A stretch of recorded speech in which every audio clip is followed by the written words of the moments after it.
दोस्तों, दुनिया में कोई इंसान कितना भी शक्तिशाली क्यों ना हो, जिंदा रहने के लिए उसे भोजन की ज़रूरत पड़ती ही है।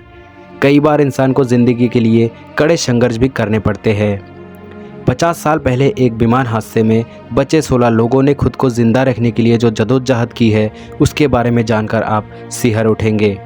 यह कहानी 72 दिनों के उस संघर्ष की कहानी है। सन 13 अक्टूबर 1972 को उरुग्वे की रग्बी टीम को ओल्ड क्रिश्चियन क्लब की टीम के साथ चिली मैच में खेलना था। चिली जाने के लिए एक प्लेन में 12 अक्टूबर को उरुग्वे के 19 खिलाड़ियों, मैनेजर सहित उनके मालिक और उनके दोस्तों ने उड़ान भरी। इनके साथ विमान में 5 क्रू सदस्य भी थे। उरुग्वे एयरफोर्स के इस विमान को उड़ान भरने के लिए कुछ ही समय बाद मौसम खराब होने के कारण चिली की जगह उन्हें अर्जेंटीना में उतरना पड़ा। यहाँ पर रुककर मौसम साफ होने का इंतज़ार किया और अगले दिन यहाँ से चिली के लिए उड़ान भरी गई। विमान ने दोपहर 2:18 पर उड़ान भरी। विमान के पायलट को ग्लेशियर से 29 बार गुजरने का अनुभव था, लेकिन उसकी जगह को पायलट विमान उड़ा रहा था और मौसम भी खराब था। विमान एंडीज पर्वतमाला की एक पहाड़ी की चोटी से जाकर टकरा गया और इसका पिछला हिस्सा टूट के अलग हो गया। इसमें उड़ान के दौरान 45 लोग थे और हादसे के बाद सिर्फ 35 लोग जिंदा थे। अगले दिन 5 अन्य लोगों की मौत हो गई। पहाड़ी पर फंसे लोगों ने शून्य से कम तापमान और सर्द हवाओं से बचने के लिए टूटे विमान के टुकड़ों को इकट्ठा किया और उसे सील करने की कोशिश की। धीरे धीरे उन लोगों के पास खाना खत्म हो गया, तो उन्होंने सीट के ऊपर लगे लेदर कवर को ही खाना शुरू कर दिया। टूथपेस्ट तक खाने की कोशिश की, लेकिन इससे वो बीमार पड़ने और मरने लगे। वहाँ मरने वाले लोगों की लाशें खराब नहीं हुई, क्योंकि शून्य से कम तापमान होने के कारण वे जम चुकी थी। विमान के टूटे कांच से टुकड़े बनाकर लाशों के मांस को काट विमान तथा नक्शे में जहां हादसा हुआ इंस्टेंट में कई पहली बार खाया गया। इसके बाद इनमें समझौता हुआ कि जो भी मरता है उसकी लाश को खाया जा सकता है।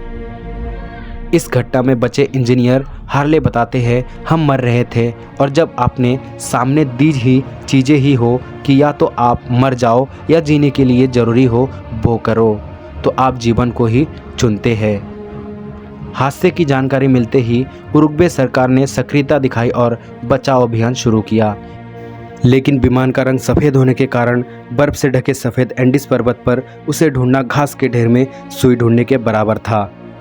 लगातार 10 दिनों तक असफलता हाथ लगने पर 11वें दिन बचाव अभियान बंद कर दिया गया।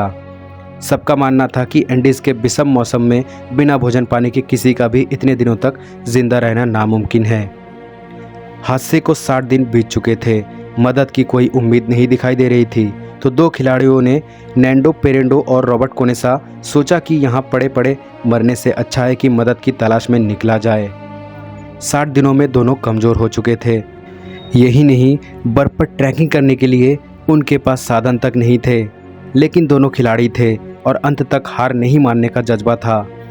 दोनों जैसे तैसे चिली के आबादी वाले क्षेत्र तक पहुंच गए, जहां दोनों ने रेस्क्यू टीम को अपने साथियों की लोकेशन बताई।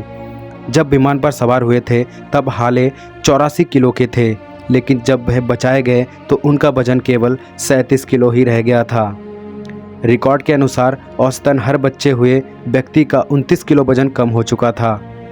हादसे के 72 दिनों बाद 16 लोगों का बचना भी किसी चमत्कार से कम नहीं माना जा रहा था। इस हादसे पर एक संग्रहालय भी बनाया गया है। दोस्तों, आज की जानकारी आपको कैसी लगी कमेंट में ज़रूर बताएं और ऐसी वीडियो के लिए हमारे चैनल को सब्सक्राइब ज़रूर करें।